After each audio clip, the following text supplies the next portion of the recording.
Добрый день, уважаемые телезрители. Мы продолжаем наши беседы о перспективах ближайших и дальних Таджикистана.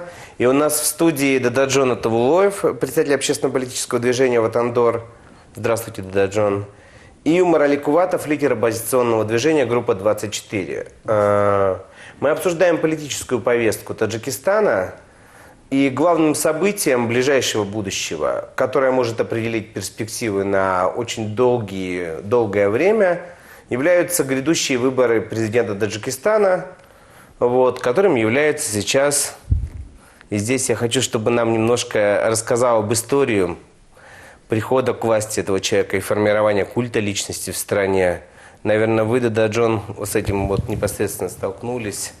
Что вы можете сказать нам по той ситуации, как она сформировалась? Я имею в виду, конечно же, режим Рахмона. К большому сожалению, Рахмонов научился играть в демократию, и он Конституцию меняет слишком часто. И по Конституции он имеет право выдвигаться еще один раз. Сколько раз менялась Конституция и вообще как проходили выборы до этого? Президентские выборы до Рахмонова были в 1991 году. Да? Это были очень честные, свободные демократические выборы, на которых участвовало 12 или 13 человек. Народ Таджикистана тогда выбрал Рахмона Набиева. Это он был первым всенародно избранным президентом Таджикистана. А потом этого президента взяли в заложники. Это была долгая история, о которой мы в следующий раз будем говорить. И в 1992 году по инициативе Рахмонова институт президентства в Таджикистане был отменен. То есть Рахмонов лично отменил? Да. Пост, которым он сейчас занимает? Да, а потом через 2 года сказали, что это не совсем хорошо. Ему очень нравилось слово «президент». И в 1994 году были объявлены президентские выборы, на которых были 2 кандидата. Имомали Рахмонов тогда и Абдулмалик Абдулладжонов, который тогда был оппонентом Рахмона, и фактически на тех выборах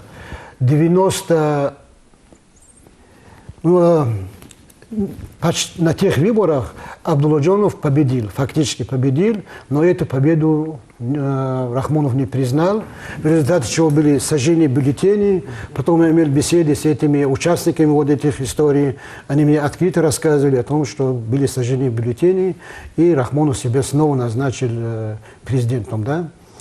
То есть его президентство началось фактически с подлога, да? Да. С подлога, более того, с убийства закона избранного президента, понимаете? Потом, чуть позже, был убит загадочно Рахмон Набиев у себя дома. Это на самом деле, я, знаете, на тех выборах был в команде Давлата Худоназарова за другого кандидата. Я был в его штабе. Мы были как бы соперниками, да, там, в команде Рахмон Набиевича. А Рахмон Набиев, надо признать, что он действительно тогда одержал победу, честную победу. И мы должны это признать. А потом он был убит очень загадочно в Худжанте.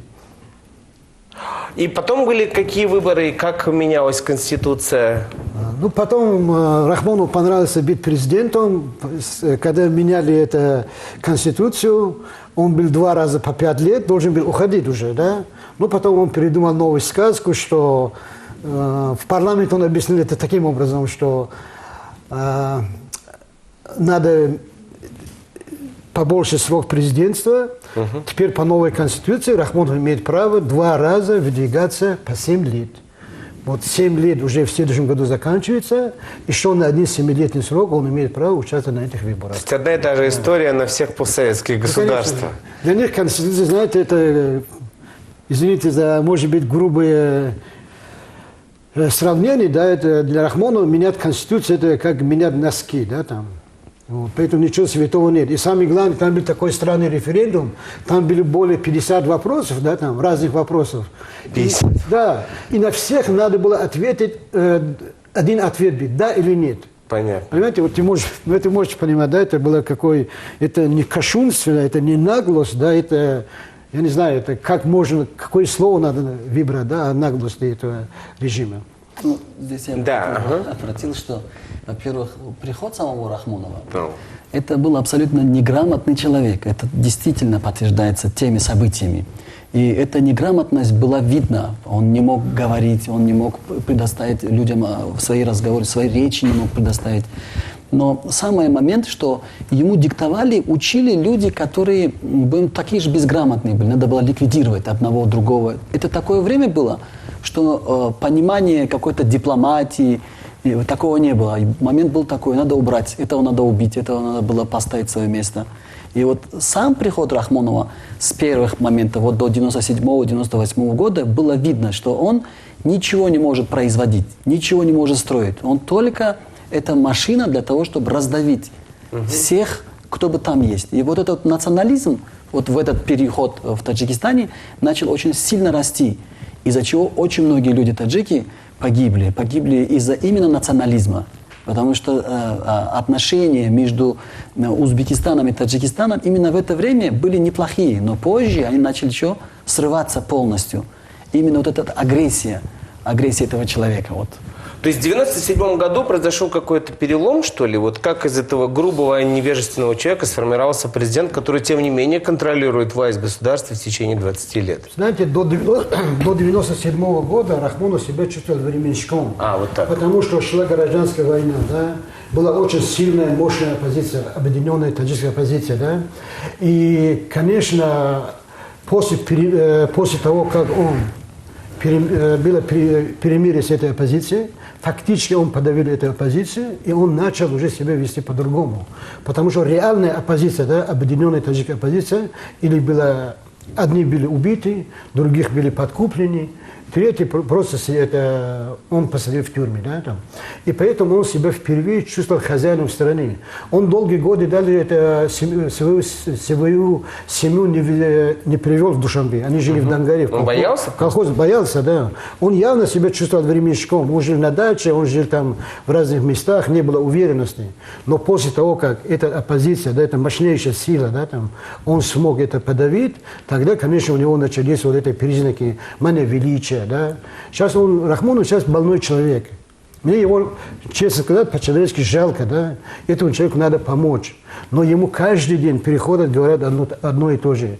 Ваше Величество, Джаноби Оли, великий это только вы, другой не может. Ну, конечно, Рахмонов он же не совсем дурак. Он тоже понимает, что за все эти грехи, да, за все свои преступления, за эти убийства, за этот геноцид надо отвечать, понимаете? Я думаю, что Рахмонов сейчас, по моей информации, он ушел в запой. Он часто пьет, часто нервничает, часто ругается членами семьи. Он недавно собрал своих там детей, их 9, да, там, потом зятов, там где-то 5 или 6, я не знаю, да. Вот это такой семейный совет и сказал, что вы что делаете? Что вы делаете? Я не могу, если меня уничтожат, и вы будете убиты, и вы будете уничтожены. Имейте совесть, до чего вы довели. Но они его не слушают. И поэтому этот человек очень сильно нервничает.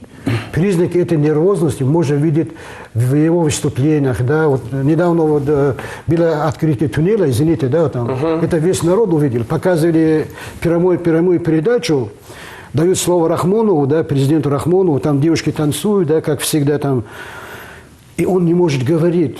Кто-то из помощников отключает микрофон, да, и он начинает орать. Кто выключил мой микрофон, понимаете? Вот, поверьте, он не мог как говорить. Колхоза на открытии, да. И даже когда у него есть такая любимая фраза «Якджахон ташакур», да, это, ну, буквально перевод это «весь мир вам благодарность», да, там. Он даже не мог высказать это свой любимый «Якджахон ташакур».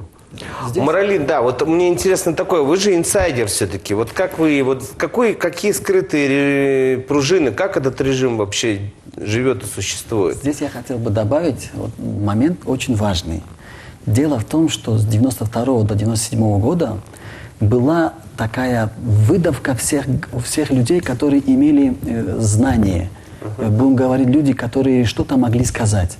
И вот именно выдавка вот этой элиты, вот этих людей грамотных с Таджикистана, именно в это время пришлось очень много выездов из Таджикистана, многие убегали. То есть те, которые что-то понимали, вот он этим режимом как бы выдавил. А когда ставим шкалу Рихтера развития, если у человека 3 класса, а люди 7 класса, Он не мог их понять. А что такое промышленность? Как это делать? В это время пошло массовое хищение в Таджикистане. Это вывозились металлы, заводы, станки, машины. Все выходило оттуда. И вот когда после 97-98 года уже не было тех людей, которые могли бы сказать, что ты делаешь, он как бы почувствовал себя, а можно же управлять государством таким путем, оказывается. И это дало ему силу в будущем идти в прогрессивной стороне. Он уже начал прогрессировать, он начал понимать, что можно народ вести теперь моим путем, потому что люди теперь не могут говорить, все раздавлено, и пошла система вот каждого человека, как бы он диктовал. А потом средства массовой информации. Именно в массовых информациях он выглядел святым, спасителем нации, где мне стыдно это говорить. Это погибшие тысячи людей от его руки. Это именно по его приказу поднимали самолеты, уничтожались поселки, уничтожались женщины, дети. Это именно то, когда он пришел и давал, будем говорить, этим командирам, чтобы были насилие и уничтожение целых деревень. То есть этот человек как бы смог вот в этом двух параллелях сыграть себя, поставить святым. И потом мне что очень самое сильно раздражает, когда человек говорит, что вы знаете, вы мои слова поймете через несколько лет. Здесь он становится прям практически таким святым, который уже видит будущее. Вы представляете, человек, когда такие вещи говорит неграмотным людям в Таджикистане, а они начинают думать, это правда, значит, он еще и какие-то сны видит, что-то он видит вообще. Вот это я хотел бы сказать, что именно вот эти годы повлияло на то, чтобы из Таджикистана ушли те люди, которые сегодня необходимы государству Таджикистана. Кстати, у меня вот такой вопрос. Каковы оценки, сколько реально в выборах президента Таджикистана может принять участие теоретически людей, которые живут вне пределов Таджикистана, прежде всего в России? Во-первых, я хочу сказать, что о выборах, да? Понимаете, выборы – это то, что так Рахмонов относится к выборам, это неуважение к народу, да? Потому что народ понимает, что как бы он ни голосовал, да, опять будут, знаете, опять будет Рахмонов. За кого вы не голосовали, опять будет Рахмонов. Во-вторых, это уже издевательство. Это люди понимают. Если говорить о количестве, конкретно о вашем вопросе, более 50% те люди, которые имеют право голоса, они находятся в России. Но их голос никто никогда не читал. Почему? Потому что они никому не нужны, во-первых. Да? Потом для Рахмонова не важно, кто участвует, кто не участвует. Знаете, самое главное, как почитать голоса. Если раньше он обратил внимание, допустим, на мнение там, ОБСЕ, да, там, Запада, там, Европарламент, Евросоюз, так, теперь он на это тоже абсолютно никакой... Почему не может? Ну, он понял так, что, знаете, вот... Он понял так, что и те тоже воспринимают такую игру в демократию, знаете. То есть он построил фасад и всех устраивает этот фасад, вы хотите сказать? И поэтому здесь надо, знаете, вот самый беспроигрышный ход. Я думаю, что отличие этих выборов, будущих выборов от других в том, что всем уже все достало, да. Сегодня уже мощная оппозиция, да. Сегодня оппозиция, которая находится в стране, да, достойные люди. Есть оппозиция, которая там за пределами страны. Если, вот знаете, если честно сказать, каждый дом в Таджикистане, да, это оплот оппозиции. Особенно после тот беспредела, который был на Памире, да, знаете, люди поняли еще раз лицо этого режима. Это тоже было связано с выборами. Памир никогда не голосовал на Рахмонова, да. Как же другие части, так же, как другие части Таджикистана. Но он, Памир, сам не мог простить то, что в 1994 году на первых выборах 97% или там 96% памирцы голосовали за Абдулла Джонова. Он это не может простить.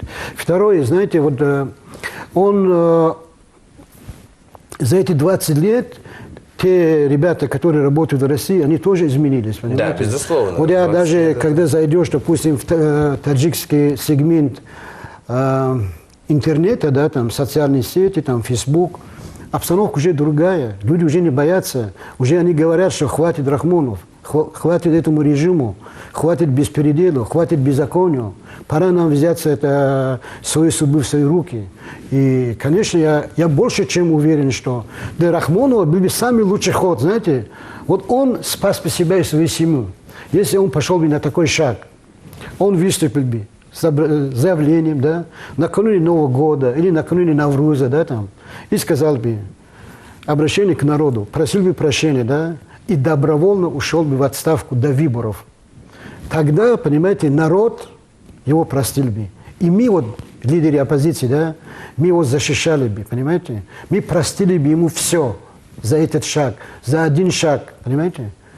Если он добровольно ушел бы и дал бы людям, таджикскому народу, чтобы сами таджики, сами граждане Таджикистана, не имеет это значение, кто по нации, да, чтобы они выбрали своего президента. Таджикистан нуждается в легитимном, понимаете, в таком президенте, да, любимом президенте, который будет для людей как стимул, понимаете, как символ преобразования, как символ надежды, да, как символ будущего. Мы нуждаемся именно в таком президенте.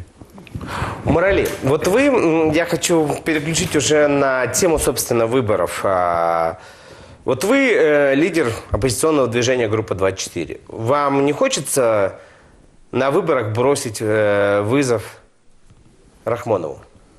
Ну, во-первых, я в сами эти выборы не верю, когда Рахмонов будет. То есть вы не хотите в этой игре участвовать? Эта игра, этот спектакль, он проигрывается уже 20 лет. Это каждый раз он меняет только немножко заголовок сказки, а оно двигается. Потому что выглядит просто как типа предателем своего народа я не могу выступить. И я думаю, что те, кто сейчас выставит свои кандидатуры, они будут именно предателями своего народа. Почему? Да. Потому что никто из них не пройдет.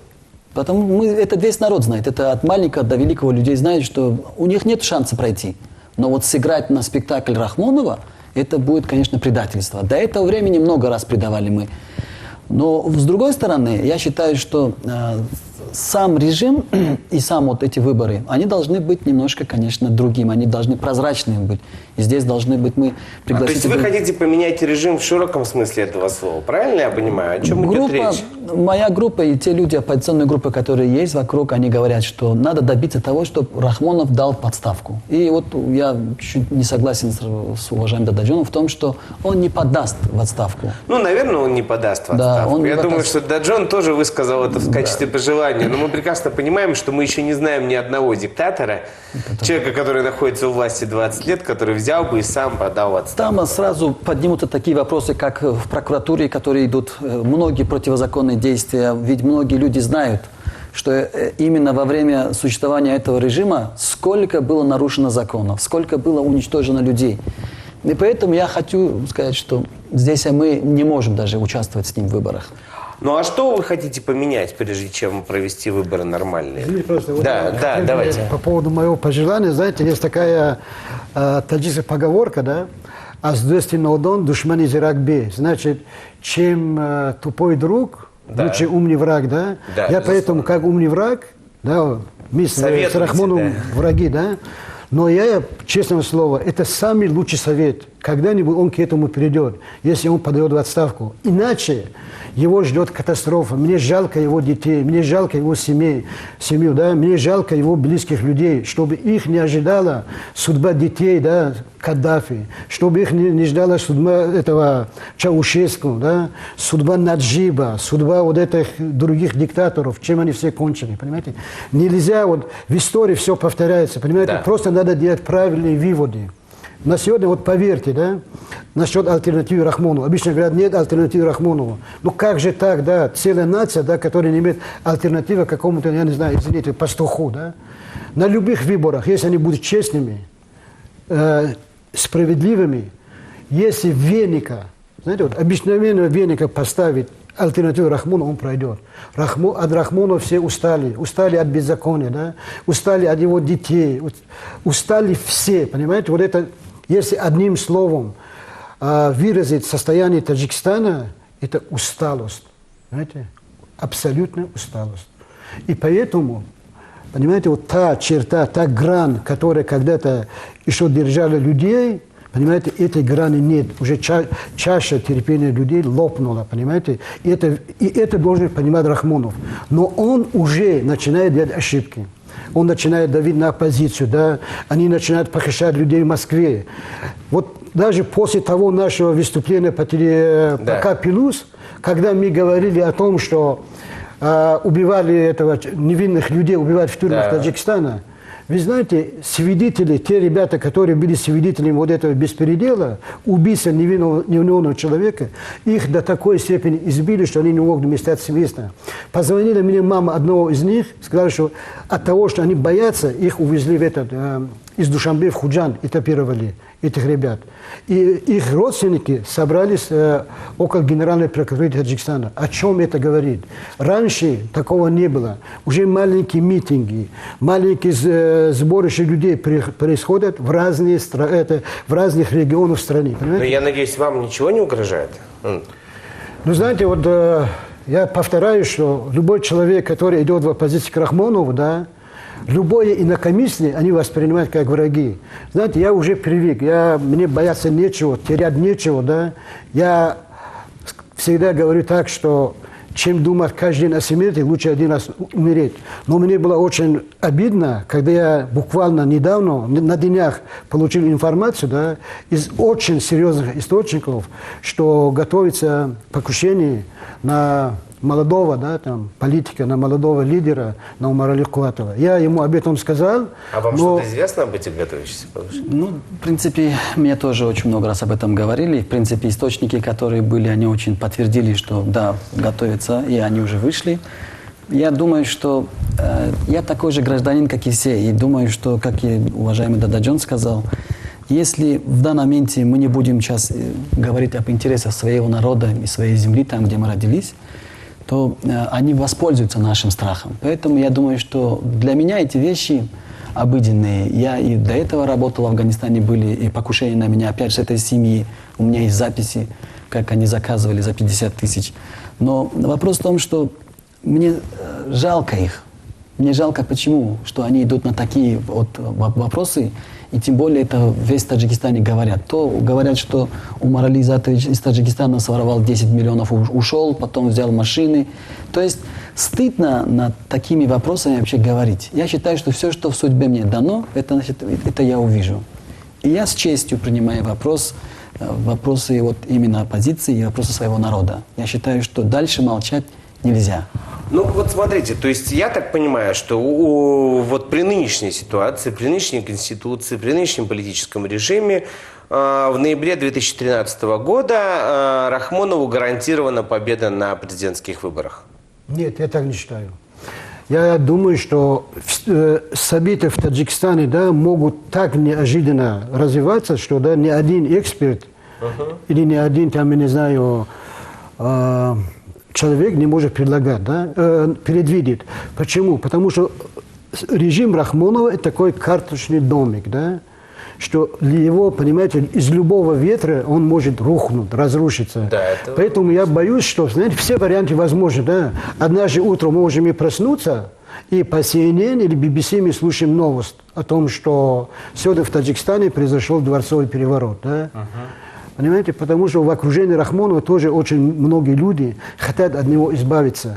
Они понимают, что быть с Рахмоновым, да, это катастрофа для их будущего их детей. Поэтому они хотят избавиться от Рахмонова. Понимаете, есть несколько групп в окружении Рахмонова, которые бы хотели, я не знаю, это как называют, бунт, переворот, да, дворцовый, и взять власть. Это во-первых.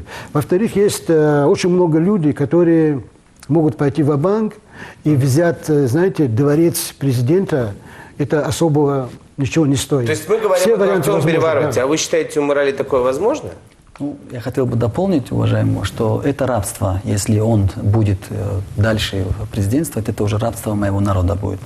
А по поводу того, что обязательно будет, хотим мы того, не хотим, в Таджикистане не надо ждать выборов. Мы уверены, что до выборов будут эти события. Почему? Потому что народ, кроме нас, вот оппозиция, которая здесь находимся, в активной фазе идет к тому, что дальше терпеть этот режим нельзя.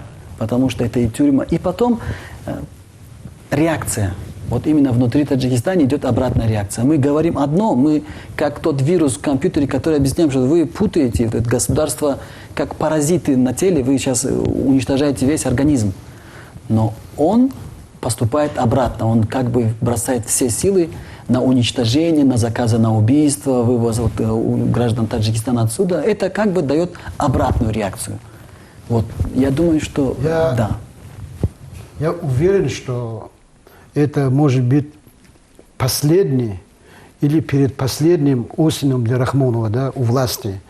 Сейчас в Таджикистане самая популярная, я не знаю, речевка, да, там слоган, который все поют, пишут в Фейсбуке, там в Одноклассниках. Рахмонов, ты кто такой? Давай, до свидания. Я думаю, что да, уже наступило такой, знаете, момент истины, прощание с диктатором, прощание с диктатурой, прощание с этим режимом, который за 20 лет превратил наш народ, я не знаю, в нацию гастарбайтеров, понимаете, в нацию униженных и оскорбленных. Да? Поэтому вот, я это больше чем уверен, что эти выборы будут судьбоносные. Понимаете, это выборы между злом и добром. Это выборы между честью и бесчестием. Да? Это выборы между быть гражданином или быть бидлой. Ладно. Спасибо вам большое за интересное очень интервью. Я все-таки надеюсь, что смена власти в Таджикистане будет мирным процессом, так или иначе. Потому что никто не желает, конечно, каких-то реализаций, каких-то ужасных сценариев дворцовых переворотов в этой стране.